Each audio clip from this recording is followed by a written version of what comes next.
Hello les amis! Le mois d'août s'étire et touche presque à sa fin, mais le programme d'été continue. C'est le moment, pour relancer ses lectures, de plonger dans l'aventure, du fun à l'état brut.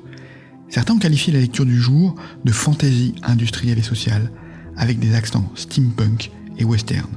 D'autres de thriller politique et même parfois de germinal dans un univers de fantaisie. C'est dire si Clément Bouhelier a fait fort avec sa saga Hollangar.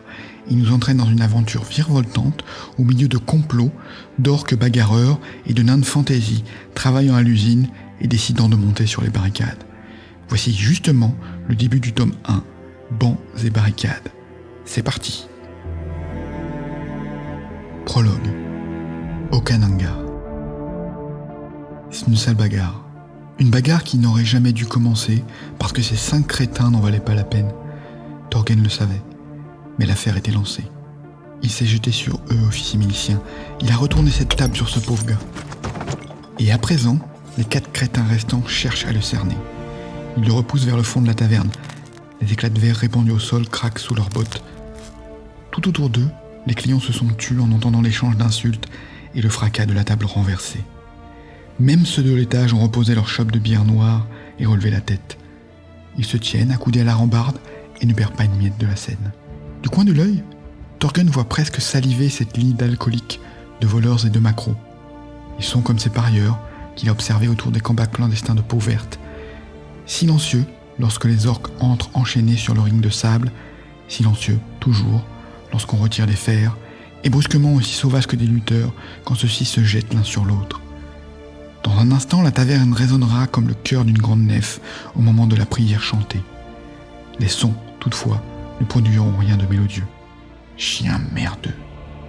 Torgen ne cesse pas de reculer. Derrière lui, les clients s'écartent. Un cercle se dessine autour de lui et ses opposants. Son dos heurte une table. Le Cairn doit te prévenir. Mais le Cairn ne le prévient plus. Il ne lui permet plus d'anticiper les choses, les mouvements, l'après. L'a-t-il jamais fait? Face à Torgen, les 4 hommes s'avancent prudemment. Pas vraiment en confiance, note-t-il. Le vol de la table sur leur compagnon a tempéré leur empressement à se jeter sur lui. Ils ont mesuré sa force. Sans doute aussi ont-ils eu un bref aperçu de sa haute silhouette, malgré la cape de pluie très ample dont il se couvre. Pour autant, ils avancent. Aucun d'entre eux ne souhaite perdre la face devant les 3 autres. Crétin. Ils portent la tunique bleue réglementaire, celle de jeunes engagés de l'armée royale. À leur décharge, le royaume traverse une période de paix et aucun d'entre eux n'est habitué à autre chose que des combats de taverne. De surcroît, les indices sont criants. Ce sont ces uniformes sans le moindre accroc, cette manière de mettre en avant les galons indiquant des grades minuscules.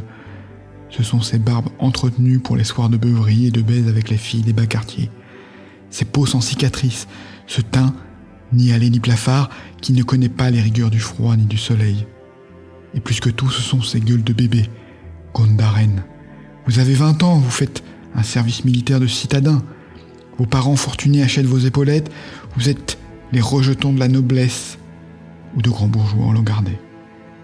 Vous êtes des gamins de riches, des soldats protégés qui s'encanaillent dans les quartiers ouvriers.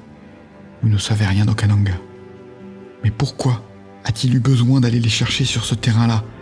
Ce sont des planqués qui ignorent toute la merde dans laquelle vivent les vrais soldats, des recrues d'apparat qui se frottent à la puanteur et aux fumées sales de la capitale uniquement quand il s'agit de dilapider leurs soldes dans les bordels proches du port. Malgré cela, ce sont tout de même des enrôlés. Ils répètent une histoire réécrite, ils bégayent les discours officiels. Leur servir l'autre version, celle qu'on n'enseigne pas à l'académie militaire, c'est cracher sur cette famille à laquelle ils ont juré allégeance. On n'a jamais remporté une bataille rangée face aux peaux vertes. Redis ça, fils de pute. Sous les plis de la cape de pluie, les poings de Torgen se serrent. Non, les elfes l'ont fait à votre place, ils se trouvaient en première ligne à Okananga. C'est vrai, ils l'avaient vécu, mais ces 5 crétins trinquaient à la santé de la femme diable, sans savoir. Pourquoi les a-t-il interpellés? Pourquoi a-t-il ressenti ce brusque besoin de les traiter d'ignards sans couilles? Ça tourne. Il faut que l'un des 4, encore debout, attaque pour que tout revienne une fois de plus. Il faut le premier coup pour que le souvenir surgisse. Okananga, 17 ans plus tôt. Il y avait eu le Vinturjurin, ou le vent du large dans la langue de ceux de l'Ouest. puis très vite, les odeurs de viande séchée et de poisson. Mais d'abord, il y avait eu les crampes, nées de cette longue marche pour rejoindre le gros de l'armée royale. Un calvaire interminable pour Thorgunn et les autres Leff. 100 fois, il avait cru que leurs 200 soldats, des elfes du Pranedad, les prendraient à une branche ou les cloueraient sur un arbre. Après Kéhénor, par le Carn, on l'aurait mérité. Pourtant, jusqu'à l'arrivée, les soldats avaient retenu la rage qu'ils éprouvaient à l'encontre de leur hiérarchie, malgré Kéhénor, malgré notre monstrueuse erreur. Ils avaient soigneusement remisé leur fureur, ils l'avaient maintenue intacte pour les peaux vertes. 2 jours plus tôt, la troupe avait traversé dans un étrange silence l'Oïdimork, cette zone désertique où le grand mur s'élèverait quelques années plus tard. Le sable avait étouffé le bruit des pas. Enroulées dans les fourreaux de cuir, les lames ne cliquetaient pas. Quant aux discussions, elles avaient été rares, presque inexistantes. La colère liait les lèvres des hommes. Les Leff avaient tout juste saisi quelques bribes de ci, de là, en circulant incognito entre les feux de camp le soir. La fuite des orques, à présent bloqués sur Locke, revenait en boucle. Il était question de leur faire bouffer le sable en même temps que leurs tripes et leur merde verte. Thorgunn et Sinius en avaient brièvement discuté. Les gars du bataillon nous détestent. Heureusement, ils détestent bien plus les peaux vertes. C'est notre chance. Thorgunn n'avait pas bougé. Immobile, légèrement à l'écart du reste du camp comme les autres officiers de la troupe, il fixait les flammes dansantes en face de lui. Il songeait à la légendaire fidélité des elfes à leur Leff qui, à cette heure, ne tenait plus qu'à un fil. Notre chance. La honte le démangeait. Elle grattait ses entrailles. Dès le début, il avait su qu'il faudrait payer pour Kéhénor. Le bois qui saigne, les crucifix alignés le long de la route, leurs yeux qui ne sont plus que des orbites roses et noires. Il faudrait expier. Les hommes ont vu Sinius, ils ont vu comme nous. Ils savent que c'est notre faute. Le grand elfe avait hoché la tête. Il était parfaitement lucide lui aussi, mais pour l'heure, il avait compris que l'essentiel était d'amener le soldat à bon port. Ils doivent se battre encore contre les orques, prendre leur revanche.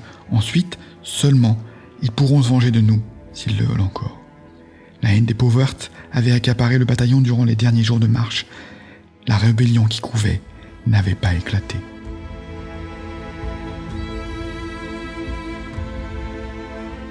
Voilà, c'était un aperçu d'Olangard de Clément Bouhelier, qui j'espère vous aura donné envie de découvrir son univers et d'écouter son interview.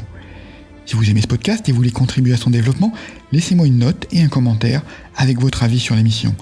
Et pour en savoir plus sur moi et lire mes textes, abonnez-vous à ma lettre hebdo, Le Flow, depuis le site michaelraymond.com. Rendez-vous la semaine prochaine pour une nouvelle lecture, et d'ici là, portez-vous bien, je vous souhaite un été rempli d'imaginaire.